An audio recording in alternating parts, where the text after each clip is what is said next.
Understanding vectors in physics is crucial for acing your HSC and admission exams. Imagine vectors as arrows with both magnitude and direction. They're used to represent quantities like velocity and force. Adding and subtracting vectors involves both magnitude and direction, making it a powerful tool in physics. So, grasp the concept of vectors to navigate through the complexities of physics effortlessly. Hello everyone, আশা করি তোমরা সবাই ভালো আছো আল্লাহর রহমতে। আজকে আমি তোমাদের পড়াবো হচ্ছে ভেক্টর চ্যাপ্টারটা বেসিক্যালি অনেক বড় এবং এখানে অনেকগুলো টপিকস রয়েছে যেগুলো ভর্তি পরীক্ষার জন্য কাজে লাগতে পারে এবং কিছু টপিকস আছে যেগুলো হচ্ছে আমাদের এইচএসসি পরীক্ষায় কোয়েশ্চেন থাকে আর কি মূলত। আর আমি ভেক্টরটা শুরু করতেছি হচ্ছে আজকে ভেক্টরের যে সমস্ত ডেফিনেশনগুলো আছে ওই ডেফিনেশনগুলো নিয়ে আমি আজকে ক্লাসটা শুরু করছি।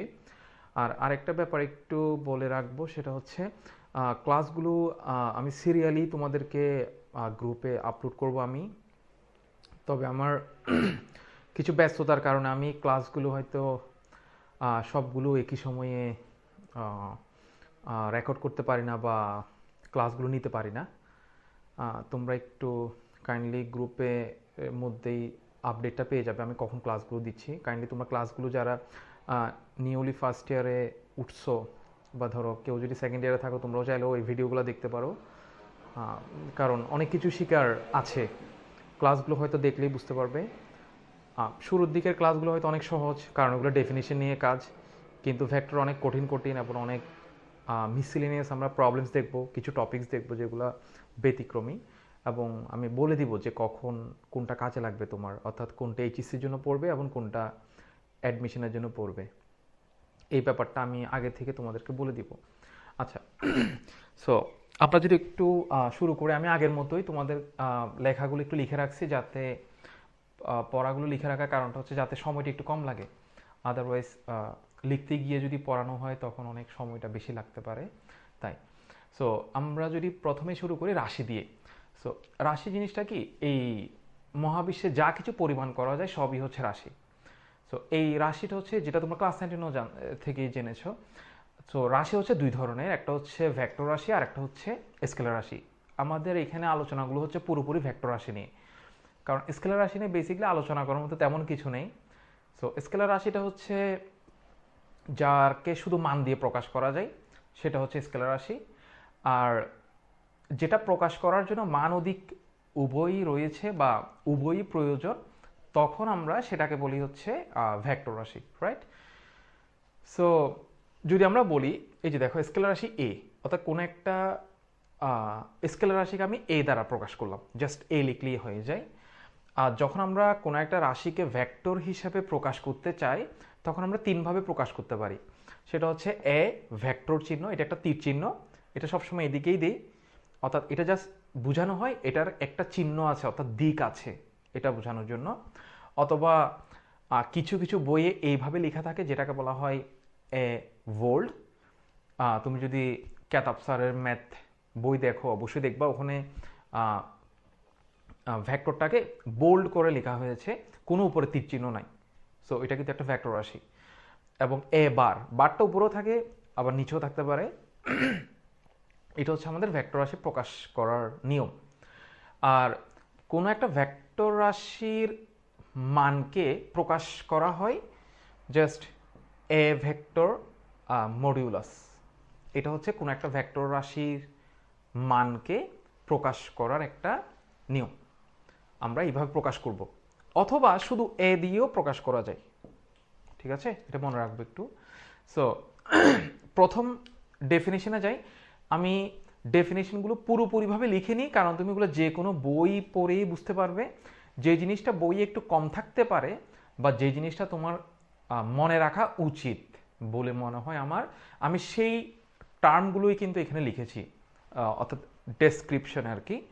প্রথমটা হচ্ছে সমান ভেক্টর, যেটাকে ইংলিশে বলা হয় ইকুয়াল ভেক্টর। সো ভেক্টরের প্রতিটা ডেফিনেশনেই একটা ওয়ার্ড কমন, সেটা হচ্ছে সমজাতীয়। সমজাতীয় মানে হচ্ছে কি, আচ্ছা আমি এটা পড়ানোর সময় বলি। সমান ভেক্টর বলা হয় কি, যখন সমজাতীয় দুটি ভেক্টরের মান ও দিক একই হয় তখন আমরা তাকে বলি হচ্ছে সমান ভেক্টর। অর্থাৎ সমজাতীয় দুটি ভেক্টরের মানও সমান এবং দিকও একই থাকতে হবে। একটু যদি খেয়াল করি এখানে এ ভেক্টর এবং বি ভেক্টর তারা কিন্তু একই দিকে কাজ করছে এবং তাদের মান সমান আমি ধরে নিলাম, তখন আমি এ ভেক্টর এবং বি ভেক্টরকে সমান ভেক্টর বলবো। আর একটা কথা বলেছি সমজাতীয়, সমজাতীয় ব্যাপারটা হচ্ছে যদি এ যদি বেগকে প্রকাশ করে, বেগ বা ভ্যালোসিটি, বি ভেক্টরটাও কিন্তু ভ্যালোসিটি হবে। That means comparable to each other, অর্থাৎ সেম কোয়ান্টিটি হতে হবে তারা। যদি আমরা বলি এ ভেক্টর যদি ত্বরণ হয় বি ভেক্টরটাও কিন্তু ত্বরণ হবে। অর্থাৎ আমরা যখন কম্পেয়ার করব তখন আমরা কিন্তু বেগের সাথে ত্বরণ কম্পেয়ার করব না, বেগের সাথে বেগ, ত্বরণের সাথে ত্বরণ। সো সমজাতীয় দুটি ভেক্টর যাদের মান সমান এবং দিক একই তখন তাদেরকে বলা হয় সমান ভেক্টর। সেজন্য আমি এখানে লিখেছি A vector equal to B vector. মনে রাখবা এই জিনিসটা শুধুমাত্র তখনই লেখা যায় যদি ভেক্টর দ্বয়ের মানও সমান এবং দিকও একই, তখনই একমাত্র লেখা যায়। Remember, so A vector modulus equal to B vector modulus, মানে এ এর মান এবং বি এর মান সমান। একটু আগে বললাম যে কোনো একটা ভেক্টরের মানকে এভাবে প্রকাশ করা হয়। সো এ ভেক্টরের মানকে আমরা এ ভেক্টর মডিউলাস, বি ভেক্টরের মানকে বি ভেক্টর মডিউলাস লিখতে পারি, and they are equal to each other, যেহেতু তারা সমান ভেক্টর। মধ্যবর্তী কোণ 0 ডিগ্রি, এগুলো লাগে হচ্ছে এগুলো কিন্তু তুমি সরাসরি বইয়ের মধ্যে লাইন পাবে না, তবে যেটা তোমাকে বুঝে নিতে হবে, কারণ ওগুলো অনেক সময় এমসিকিউতে আসে। মধ্যবর্তী কোণ 0 ডিগ্রি, কারণ দুটি ভেক্টরে একই দিকে কাজ করছে, সেজন্য তাদের মধ্যবর্তী কোণটা হবে 0 ডিগ্রি। যদি আমরা বলি বিপরীত ভেক্টরে যাই, বিপরীত ভেক্টরে হচ্ছে ইংলিশে বলা হয় অপোজিট ভেক্টর। সেম সমজাতীয় দুটি ভেক্টর যাদের মান সমান কিন্তু দিকটা বিপরীত, তখন তাদেরকে বলা হয় বিপরীত ভেক্টর। সো এ ভেক্টর যেদিকে বি ভেক্টর কিন্তু তার বিপরীতে কাজ করতেছে, সো আমাকে লিখতে হয়েছে A vector equal to minus B vector, কারণ তারা একে অপরের বিপরীতে কাজ করে। তোমরা কিন্তু ক্লাস 9 ভেক্টর অবশ্যই এটা দেখেছো। সো বিপরীতে কাজ করে বলে এখানে মাইনাস সাইনটা আসছে। তাদের মান কিন্তু সমান। আমি কিন্তু একটা কথা বলছিলাম যে সমজাতীয় দুটি ভেক্টর যাদের মান সমান এবং দিক বিপরীত, তখন তাদেরকে আমরা কি বলি? বিপরীত vector. So A vector modulus equal to B vector modulus because of why, কারণ তাদের মানটা সমান। মধ্যবর্তী কোণ 180 ডিগ্রি, কারণ দুটি ভেক্টর পরস্পর বিপরীত দিকে কাজ করছে, তাই তাদের মধ্যবর্তী কোণ হবে 180 ডিগ্রি। আচ্ছা, সদৃশ ভেক্টরে যাই, যেটাকে ইংলিশে বলা হয় লাইক ভেক্টর। সদৃশ, সদৃশ মানে কি? তারা একই দিকে কাজ করে, শুধু একই দিকে, মান সমানও হতে পারে নাও হতে পারে, ইট ডিপেন্ডস। সো সমজাতীয় দুটি ভেক্টর যাদের মান অসমান এবং দিক একই, তখন তাদেরকে আমরা বলি হচ্ছে সদৃশ ভেক্টর। মান অসমান কিন্তু এবং দিকটা একই থাকবে, সদৃশ। সো এদের মান অসমান। এখন বলতে পারো সমান হলে কি হবে? মান সমান হলে তখন এটা হয়ে যাবে সমান ভেক্টর হয়ে যাবে। অর্থাৎ এদের মান যদি আজকে সমান হতো, সদৃশ ভেক্টরের মান যদি সমান হতো, তখন তাদেরকে আমরা কি বলতাম? সমান ভেক্টর বলতাম স্পেসিফিক্যালি। ওইটাও কিন্তু সদৃশ ভেক্টর এক প্রকার, কারণ তাদের দিক একই। সদৃশ ভেক্টর হওয়ার যোগ্যতা হচ্ছে কি? তাদের দিকটা একই থাকতে হয়। মান অসমান থাকলে সদৃশ বলতেছি, সমান হলে, মান যদি সমান হয়ে যায় তখন আমরা এটাকে সমান ভেক্টর বলি। সো সমান ভেক্টর কি সদৃশ ভেক্টর? হ্যাঁ, অবশ্যই সদৃশ ভেক্টর।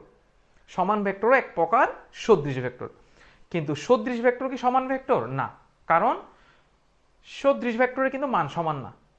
সো কথাগুলো একটু রিপিট করে করে শুনবে যারা নতুন, কারণ প্রত্যেকটা কথা আমি এখানে বলে যাচ্ছি। আচ্ছা, সো মধ্যবর্তী কোণ হচ্ছে 0 ডিগ্রি, কারণ তারা হচ্ছে একই দিকে কাজ করে, তাই তাদের মধ্যবর্তী কোণটা হলো কত? 0 ডিগ্রি। তারপর আমরা যদি বলি বিসদৃশ ভেক্টর, এক্স্যাক্টলি সদৃশের অপোজিট, মান সমান না এবং দিক হচ্ছে বিপরীত, সেজন্য তাদেরকে বলা হচ্ছে বিসদৃশ। সো বিসদৃশ ভেক্টর। সো মধ্যবর্তী কোণ কত ডিগ্রি? 180 ডিগ্রি। আচ্ছা, স্বাধীন ভেক্টর। স্বাধীন ভেক্টর হচ্ছে যেটা স্বাধীন, ইন্ডিপেন্ডেন্ট, যেটা স্বাধীন, ইন্ডিপেন্ডেন্ট। সো যে ভেক্টরের পাদবিন্দু ইচ্ছা মতো নির্ধারণ করা যায়, অর্থাৎ আমি একটা ভেক্টর ড্র করলাম এইভাবে ইচ্ছা মতো, এটা একটা স্বাধীন ভেক্টর, কারণ এর পাদবিন্দুটা কিন্তু ফিক্স না। পাদবিন্দু বলা হয় কাকে? স্টার্টিং পয়েন্টকে, তুমি একটা ভেক্টর যখন নর্মালি আমি যদি বেসিকলি বুঝাই, কোনো একটা ভেক্টরকে যখন আমরা অঙ্কন করি, যেখান থেকে আমরা স্টার্ট করতেছি ওইটা হচ্ছে আমাদের পাদবিন্দু বা স্টার্টিং পয়েন্ট, যেখানে গিয়ে আমরা শেষ করতেছি বা শেষ বিন্দু বা এন্ডিং পয়েন্ট। সো পাদবিন্দুটা ইচ্ছা মতো নির্ধারণ করা যায়, অর্থাৎ তুমি নিজের ইচ্ছা মতো পাদবিন্দুটা ড্র করতে পারছো, তখন আমরা এটাকে বলি হচ্ছে স্বাধীন ভেক্টর। একটা একটা এক্সাম্পল দিই, ধরো আমরা যদি মূল বিন্দু থেকে, মূল বিন্দু তোমরা জানো মূল বিন্দু কোনটা বা অরিজিন, অরিজিন থেকে যদি আমি একটা ভেক্টর ড্র করি, ওটা কিন্তু স্বাধীন ভেক্টর হবে না। কারণটা হচ্ছে ওইটা নির্ধারিত, আমি যেহেতু বলে দিয়েছি তোমাকে যে এটা মূল বিন্দু থেকে অঙ্কন করতে হবে বা মূল বিন্দু থেকে তোমাকে ভেক্টরটা গমন করতে হবে। সো এটাকে আমি আর স্বাধীন ভেক্টর বলবো না, কারণ এর পাদবিন্দুটা ফিক্সড। ওকে, শূন্য ভেক্টর, যে ভেক্টরের মান শূন্য, রিমেম্বার যে ভেক্টরের মান শূন্য, তখন তাকে বলা হয় শূন্য ভেক্টর। এখন মান শূন্য ব্যাপারটা কেমন, কারণ একটা ভেক্টর রাশির আমরা জানি কি, একটা ভেক্টর রাশির কিন্তু মানও রয়েছে, দিকও রয়েছে, তাহলে মান শূন্য দিক আছে, এটাও ব্যাপারটা কেমন, তাই না? সো এটা আসলে এইভাবে আসে না, শূন্য ভেক্টরটা অন্যভাবে আসে, আমি তোমাকে বলবো এখনই। সো যে ভেক্টরের মান শূন্য তাকে বলা হচ্ছে কি স্বাধীন ভেক্টর, শূন্য ভেক্টর, সরি। যে ভেক্টর এর মান শূন্য হবে তাকে শূন্য ভেক্টর বলা হয়। এখানে একটা আমি লাইন লিখেছি, তোমরা লাইনটা পড়লেই বুঝবে। দুটি বিপরীত ভেক্টরের যোগফল একটি শূন্য ভেক্টর। এটা খুব ইন্টারেস্টিং, কারণ অনেক সময় আসে এটি। দুটি বিপরীত ভেক্টরের যোগফল একটি শূন্য ভেক্টর, হোয়াট ডাজ ইট মিন? ওকে, আমরা এখানে কিন্তু আমাদের বিপরীত ভেক্টর আছে, তাই না? আমরা যদি দুটি বিপরীত ভেক্টরকে যোগ করি, একটু খেয়াল করো, এ ভেক্টর ইকুয়াল টু কিন্তু মাইনাস বি ভেক্টর। আমি কি বলছি? দুটি বিপরীত ভেক্টর যোগফল, A vector equal to minus B vector, right? So আমি যদি এটাকে এ পাশে নিয়ে আসি, তাহলে কি পাওয়া যায়? A vector plus B vector equal to 0, right?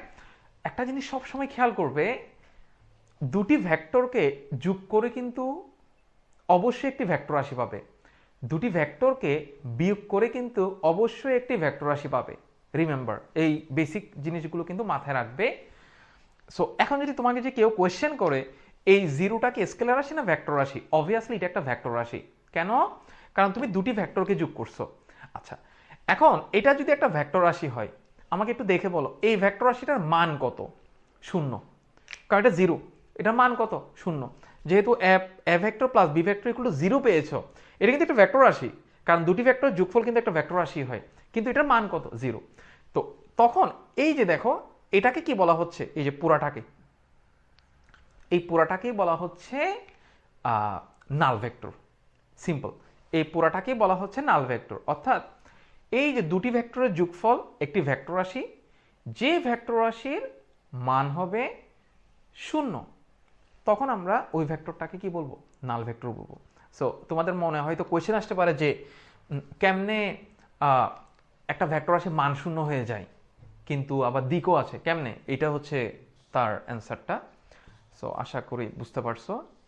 আর আমি ট্রাই করব ধীরে ধীরে বলার জন্য।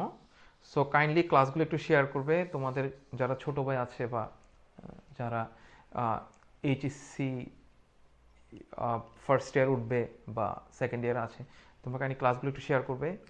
ক্লাসগুলো সবগুলো ফ্রি, আমি যতটুকু পারি সমস্ত সব ক্লাসগুলো নিতে থাকবো চ্যাপ্টার ওয়াইজ, যতদিন পর্যন্ত আমি পারি আর কি। সো একটু ক্লাসগুলো শেয়ার করবে তোমরা, যাতে অন্যরা উপকৃত হয়। তারপর আমরা সমপ্রারম্ভিক ভেক্টরটাতে যাই।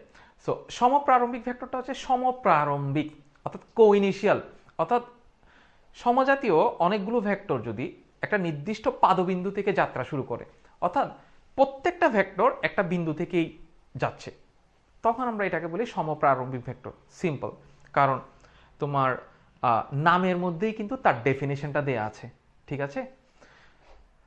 একক ভেক্টর, একক ভেক্টর, একক নামটা শুনলেই তো বোঝা যায় যে একক, একক মানে এক, এটা খুব ইম্পর্টেন্ট, কারণ এর পর থেকে যেগুলো দেখবে এগুলো খুব ইম্পর্টেন্ট ডেফিনেশন, এগুলো তোমাদের খুব কাজে লাগবে। একক ভেক্টর, একক ভেক্টর হচ্ছে যে ভেক্টরের মান এক একক, এটা ফিক্সড। এটা একটু ইন্টারেস্টিং, যে ভেক্টরের মান এক একক, যে ভেক্টরের মান 0 তাকে আমরা নাল ভেক্টর বা শূন্য ভেক্টর বলেছিলাম, আর যে ভেক্টরের মান হচ্ছে 1 একক তাকে হচ্ছে কি বলা হয়, একক ভেক্টর বলা হয়। এখন একক ভেক্টর কিভাবে পাওয়া যেতে পারে, এটা হচ্ছে কোয়েশ্চেন। আমি যদি বলি এখন আমার কাছে 4 টাকা আছে, এখন আমি যদি 4 টাকা যদি 4 জন মানুষের মধ্যে ভাগ করে দিতে পারি, তাহলে কিন্তু প্রত্যেকে 1 টাকা করে পাবে, একক। ঠিক অনুরূপভাবে আমার কাছে 8 টাকা আছে, আমি যদি 8 টাকা যে 8 জনের মধ্যে ভাগ করে দিই, তখনও কিন্তু আমার 1 টাকাই পাই প্রত্যেকে, তাই না? সো অনেকটা ওইরকমই কোনো একটা ভেক্টর রাশিকে যখন তার মান দ্বারা ভাগ করা হয়, ধরো একটা ভেক্টর রাশি হচ্ছে 4, একটা ভেক্টর রাশির মান হচ্ছে 4 সাপোজ, তাহলে ওই একটা ভেক্টর রাশিকে যদি আমি তার মান দ্বারা ভাগ করি, তাহলে কত পাবো? 1 পাবো, কারণ ওই ভেক্টর রাশির মানই তো 4। আমি 4কে যদি 4 দ্বারা ভাগ করি, তাহলে কত পাবো? 1 পাবো। সো এটাই হচ্ছে আসলে একক ভেক্টরটা। কোনো ভেক্টর, যে ভেক্টরের মান 1 একক, কোনো ভেক্টর রাশিকে যখন তার মান দ্বারা ভাগ করা হয়, তাহলে একক ভেক্টর পাওয়া যায়, যেটা আমি এখানে লিখি নাই, তোমরা শুনে লিখে নিতে পারো। কোনো ভেক্টর রাশিকে যখন তার মান দ্বারা ভাগ করা হবে, তখন একক ভেক্টর পাওয়া যায়। সো তাহলে একক ভেক্টরটা আসলে কি দরকার আমাদের, এটাই হচ্ছে আমাদের মেইন উদ্দেশ্য। আসলে একক ভেক্টর কোনো ভেক্টরের মানের কোনো পরিবর্তন করে না। বেসিক্যালি একক ভেক্টরটা নিয়ে আসার উদ্দেশ্য হলো একক ভেক্টরটা দিক নির্দেশ করতে পারে, সে কোন দিকে যাচ্ছে, একটা বস্তু কোন দিকে গমন করছে, এই গমন করার, সে কোন দিকে গমন করছে সেটা যাতে আমি জানতে পারি, এই জন্যই একক ভেক্টরের আবির্ভাব হয়েছে। অর্থাৎ একক ভেক্টর তোমাকে অলওয়েজ ডিরেকশন নির্দেশ করে, নাথিং এলস। সো এটা একটু পরে গেলেই বুঝতে পারবা এটা রিজন, এটা কিভাবে আসলে কাজ করে। সো আমি এখানে একটা এক্সাম্পল দিয়েছি। একটি ভেক্টর, এই ভেক্টরটাকে যখন তার মান দ্বারা ভাগ করা হয়, মান এ ভেক্টর মডিউলাস তার মান দ্বারা ভাগ করলাম, তখন আমরা একক ভেক্টর পাচ্ছি। এই যে দেখছো স্মল এ উপরে একটা টুপি চিহ্ন আছে, সো একক ভেক্টর প্রকাশ করার ওয়ে হচ্ছে এরকম, টুপি চিহ্নটা, স্মল এ টুপি চিহ্নটা, এখানে স্মল এ, স্মল বি, স্মল সি যে কোনো কিছুই থাকতে পারে, বাট টুপি চিহ্নটা অবশ্যই থাকবে। এটা হচ্ছে একক ভেক্টর চেনার উপায়টা। সো একক ভেক্টরটা আসলে করেটা কি? একক ভেক্টর করা হচ্ছে ওই ভেক্টরের দিক নির্দেশ করে।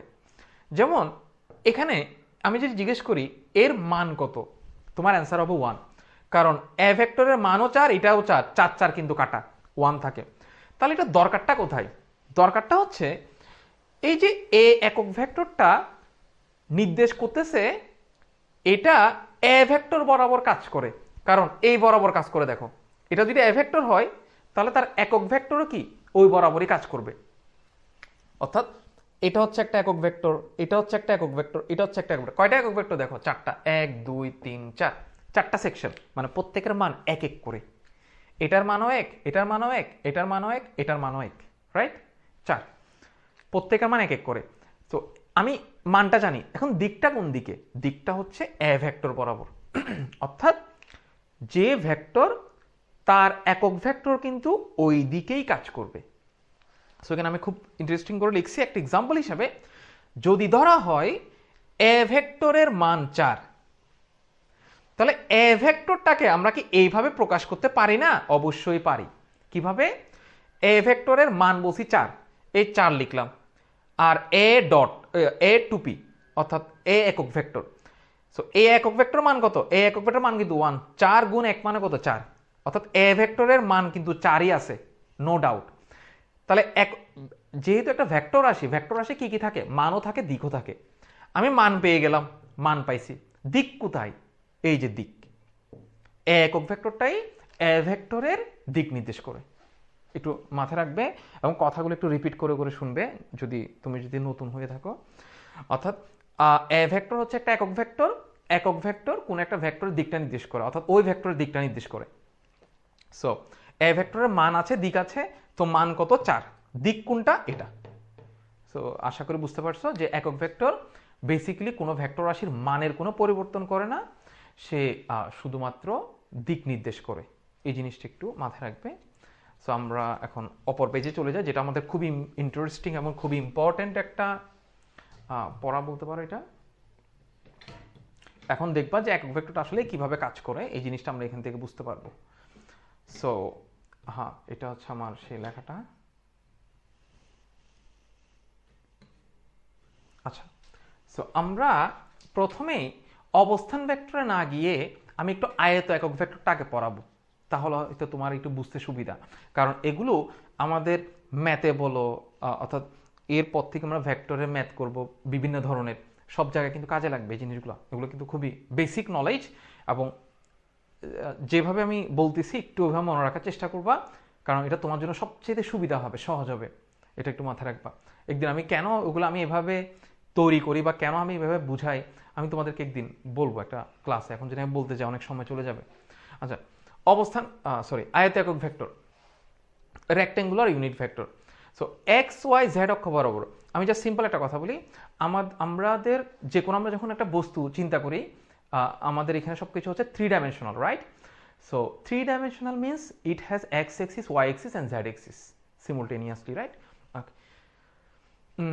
সো আয়ত একক ভেক্টরটা হচ্ছে কি, এই যে এক্স অক্ষ, ওয়াই অক্ষ, জেড অক্ষ বরাবর যে তিনটা একক ভেক্টরকে নির্ধারণ করা হয়েছে, যেই তিনটা একক ভেক্টরকে নির্ধারণ করা হয়েছে। আয়ত কেন দেয়? কারণ তুমি যে একটা বলো আয়তকার বা বর্গাকার যদি বস্তুগুলো বলো 3 ডাইমেনশনাল, যার এক্স অক্ষ, ওয়াই অক্ষ এবং জেড অক্ষ রয়েছে।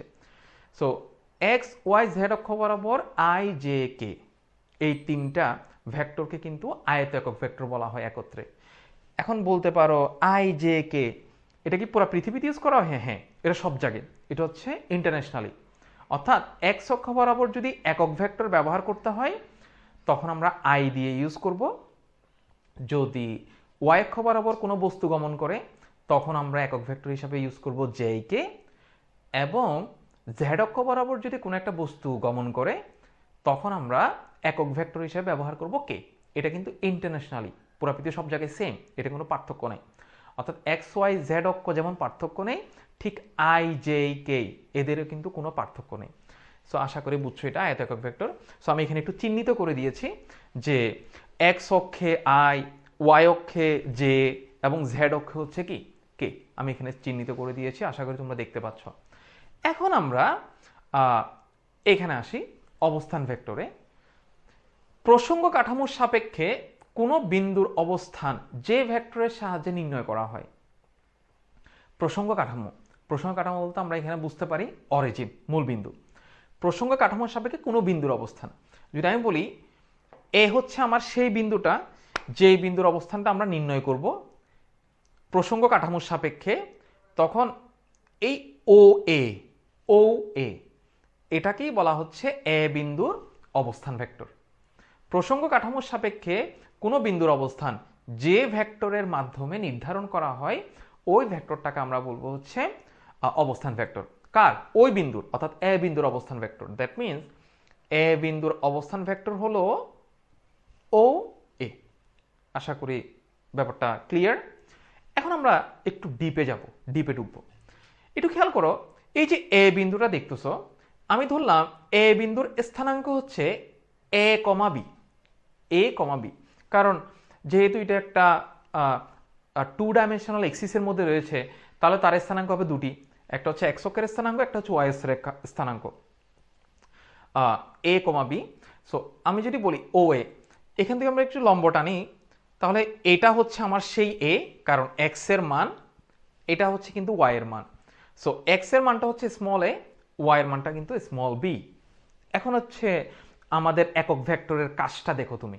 আমি তোমাদের একটা কথা বলছিলাম একটু আগের স্লাইডে, যদি তুমি একটু ব্যাক করো, ওখানে দেখবা আমি একক ভেক্টরকে লেখার সময় মান এবং দিক, একক ভেক্টর কি নির্দেশ করে বলেছিলাম? দিক নির্দেশ করে, মান না। একক ভেক্টর বেসিক্যালি দিক নির্দেশ করে। সো এখন খেয়াল করো, এই যে আমি যদি বলি, তোমরা ক্লাস 10-এ ভেক্টরের ত্রিভুজ সূত্র পড়েছিলে, ত্রিভুজ সূত্র। সো ও এ ভেক্টর সমান O C vector plus C A vector লিখতে পারি। ও এ ভেক্টর সমান O C vector plus C A vector. একটু যদি দেখি, ও সি ভেক্টরকে আমরা কিন্তু চাইলে এ আই লিখতে পারি, কারণ ও সি, একটু যদি খেয়াল করো ও থেকে সি পর্যন্ত ও সি ভেক্টর, তোমাদেরকে আমি একটু আগে পড়িয়েছি যে ও সি ভেক্টরের মান হচ্ছে এ। যেহেতু এটা ভেক্টর রাশি, এর মান আছে, দিক আছে, তাহলে দিক কত? আমি তোমাদেরকে একটু আগেই বললাম যে এক্স অক্ষ বরাবর যেহেতু এটি, তাহলে এক্স অক্ষ বরাবর একটা একক ভেক্টর ব্যবহার করতে হবে। কারণ আগের পৃষ্ঠায় তোমরা দেখছো, আগের স্লাইডেই দেখছো তোমরা যে ভেক্টর রাশির মানও রয়েছে, দিকও রয়েছে। এটা হচ্ছে মান পেয়ে গেলাম, তাহলে দিকটা কোথায়? যেহেতু এটা এক্স অক্ষ বরাবর, তাহলে এক্স অক্ষের জন্য কোন দিক ব্যবহার করা হয়েছে বা একক ভেক্টর কোনটা ব্যবহার করা হয়েছে? আই। সো আমরা এখানে লিখতে পারি আই। সো ওসি সমান AI, OC equal to AI plus CA. CA CA ভেক্টরের মান কত? বি। সিএ ভেক্টর কোন দিকে কাজ করতেছে? ওয়াই অক্ষ বরাবর কাজ করতেছে। সো ওয়াই অক্ষ বরাবর কোন একক ভেক্টরটা ব্যবহার করা হয়? J. So B J, right? So O A vector equal to A I plus বিজে।